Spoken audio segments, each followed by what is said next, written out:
Welcome to our channel, $1 Million Made Easy. This is the channel where we help you know your numbers.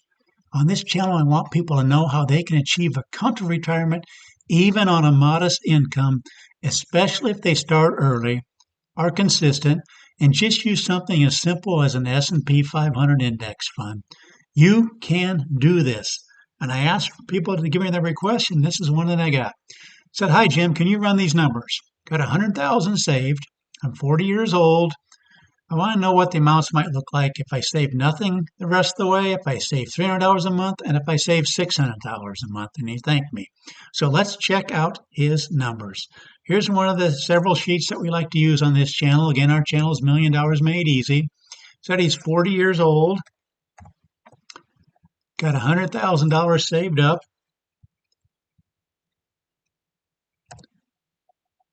And if he doesn't put any more in savings, if he just lets this 100,000 go, what we do on this channel is use the numbers for the S&P 500 for the last 100 years, and we simply project ahead what similar returns might do for you in the future. They won't be identical. They'll end up being a wide possible range, and this is the range we're talking about here. Let's look at he's 40 years old. Let's say if he's going to age 67, that'd be 27 years. So we're going to hide the first few years here so we can see the 27-year row. So here's 100,000 he put in. He's not adding anymore. We'll add to 300 and 600 in a minute.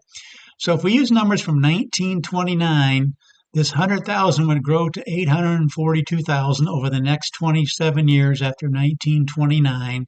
So that would be almost 8.5 times as much, even though 1929 was the worst possible set of years returns you could possibly see, going down through the Depression type years, and still would end up with 842,000. Use those numbers. Second worst would be 1927. You'd have 848,000. I like to use this column right here. This means 90% of the time of the last 100 years, you'd have at least this amount.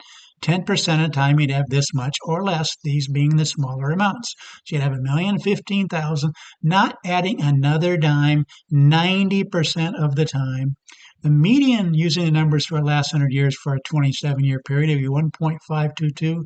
The best case scenario is 4.278. There's that range we're talking about, depending on what happens in the future, from 842,000 up to 4,278,000. Now, let's go ahead and do that $300 a month and see how these numbers change. $300 a month. Now, worst case scenario, be using numbers from 1956. So it should be $1.203 million in the worst case. Second worst, 1955 numbers, $1.24 million, and so on. You can see that 90% of the time you'd have at least this amount, the median in the best case scenario. So that's the numbers that he gave me. Let's go ahead and use $600 a month and see how that might change things. Now we've got 1.532 in the worst case scenario, 1.533 for the second worst, and 90% of the time you'd have at least 1.862, with the median being 2.597. Best case scenario is $6.3 million. That's if he goes at age 67. If he goes a little bit earlier than that, all these numbers would change. They'd be down in this row right here, 1965. Or age 65 would be right here, 1.13 million. So in other words, this is age 67, this is 66, 65, and so on.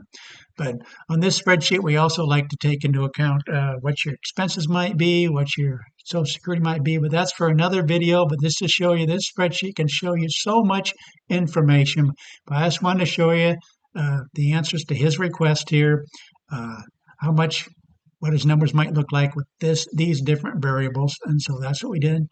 On this channel, that's what we do. We just run numbers for people. I want to help everybody have a comfortable retirement, no matter what age you're talking about. If you still have 20, 25, 30, or 35 years to retirement, let me run your numbers. Let's see where you might be.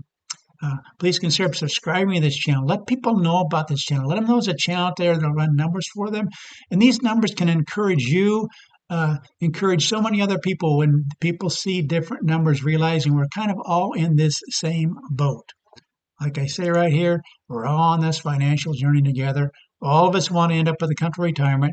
None of us want to work any longer than we need to, because sometimes we think we have to reach $1 million, and that's not necessarily true. That's why I love to run numbers for people. So please like the video, and thanks so much for watching.